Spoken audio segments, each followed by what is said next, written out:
Glad to have you back with us Wednesday on Morning Drive. The official PGA Tour schedule for the 2020 calendar year wrapped up last week. Victor Hovland winning the Mayakoba Golf Classic down in Mexico, and it has been an eventful year with plenty of action. So for more on that, we turn to NBC golf analyst Notah Begay. Good morning, Notah. Good to see you on Morning Drive. It's been a bit.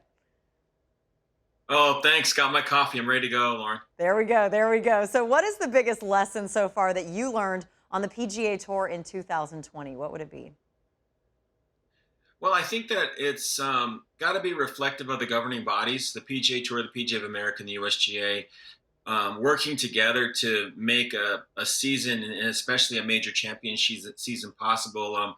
These events that we watch and we become accustomed to watching at certain times of the year are years in the making. They're years in the planning, the footprints, all of the things that they have to go with tickets and spectator considerations and all this, and to have the governing bodies come together and really just sit back and say, you know what, we're in some very uncertain times, but it's important that these championships, if at all possible, take place. And I got to give credit to those organizations for making it happen. I know the players were appreciative, and as well as Jay Monahan and the PGA Tour for getting the actual schedule and the tournaments off the ground. All the tournament directors and everybody that sort of pitched in, and everyone that sort of took a step back and saying, hey, look, we are a corporate sponsor, but we can't have our people out there because it's just not safe. I just think so many people across the board deserve so much credit for us having a schedule, us having major championships, and now sort of a little bit of icing on the cake with a guy like Victor Hovland, who is the future of the PGA Tour, winning the last event on the schedule. I thought was great. Yeah, great job pointing that out, Notah. When it comes to a certain 15-time major champion, though, you're a go-to guy. Tiger Woods closed out his year with a tie for 38th finish in his title defense at the Masters just last month. What do you expect from him in 2021? I think much of the same. It's going to be dependent on just what his body is capable of doing. And you can see that at times he can show signs of greatness, like he did in the opening round of the Masters, where he played some flawless golf. I talked to him after that round, and he just said he felt great. Everything was working. He was moving right. He was in timing, producing the shots that he was seeing in his head. And whenever that happens, when he can match up what he's seeing with his head with the actual body movements, that's when he's dangerous. But when the body doesn't cooperate for whatever reason, there's so many things that can happen now at his age and with all the challenges that he's facing, that it's going to be a lot of inconsistency, but that's not going to stop him from working. That's not going to stop him from trying to put his best effort out there. This guy's no quitter. And it's going to take a lot to sort of really set him back to where he has to consider, walking away.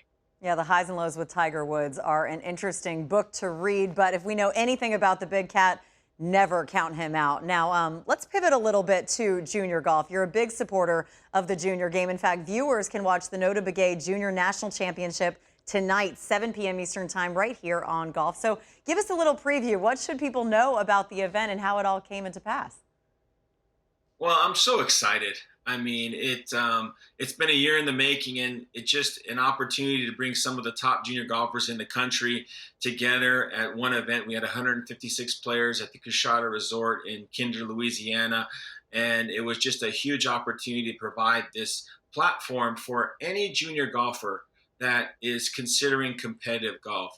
And if you look at how junior golf has changed over the years, if there were 150 players that wanted to get in the top level junior tournament 20 years ago, and there were 125 spots, well, there was 25 kids on the outside looking in. Now there's 250 players trying to still get into that same field of 125. So there's more kids on the outside looking in, and the more that junior golf can expand to embrace all of these young golfers, because that's the future and that's the growth of our game, both on the business side, the retail side, and on the competitive side. So I just thought this was a great time for me to step up and really do something about providing this avenue and this pathway. And one of the cool things that we did, and that's going to be available to a lot of college coaches out there that have not had a chance to do any recruiting this year since COVID started in the spring, is they're going to be able to see our players on the leaderboard, and they're going to be able to go to our website, and they're going to be able to see a swing that was provided and captured by Golf Tech.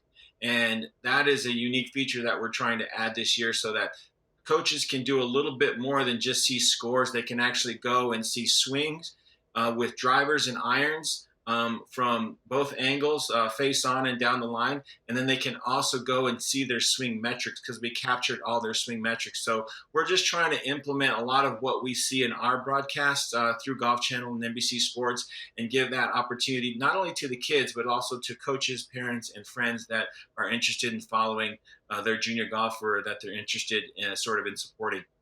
That's really incredible. You're not only giving these players the chance to compete on a cool platform, but you're giving the coaches a chance to get a glimpse ahead of time and really recruit, because 2020 has been next to impossible in doing that. Notah, let's dive into the field a little bit. Can you give us a male and a female competitor to keep our eyes on tonight as we're watching? Well, there's a young lady from Houston, Texas named Alan Stevens that hasn't had any offers from any of the major schools in the country, and who is, I think, going to end up on everybody's short list after this event is finished. And she's from Houston. Her dad played basketball in the NBA for the Houston Rockets primarily, and he was a rookie when Charles Barkley was sort of the center of attention on that team. So he was the guy that was going at 6 a.m. to get donuts at Krispy Kreme for Charles Barkley. So he's got some good stories that he's shared with us. And on the boys' side, I'm a little bit partial here. There's a young man from Albuquerque, New Mexico, my hometown, named Aiden Kraft. He is our state champion here. But what's unique about him is he too didn't have any offers or hadn't really seen any attention from any of the coaches across the country. But this summer, he shot 60 in the Albuquerque City tournament and lost to a college player at Division I from University of Mexico. And then he was in the fairway about to set the course record at our event through the first round. Cameras showed up, got a little nervous, ended up making bogey, but he has an ability to shoot a lot of low scores, got a very solid golf swing. I know his coach, John Keno, really well, and so he's a kid that I think is going to garner some attention. He ended up being one of the top players in the state, so I'm looking forward to seeing kids like that compete and get some attention. We got a lot of kids who will be watching tonight, tuning in at 7 p.m. Eastern Time. Let's say they want to play in a future event. How do they get involved?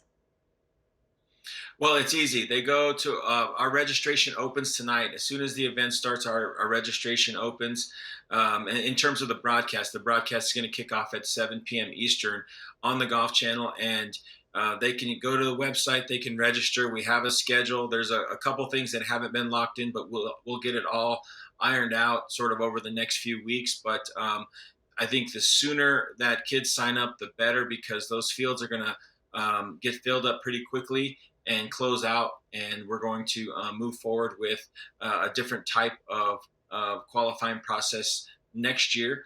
But it's important that if the kids are interested in being a part of what this is and what they see on the Golf Channel, to get registered early.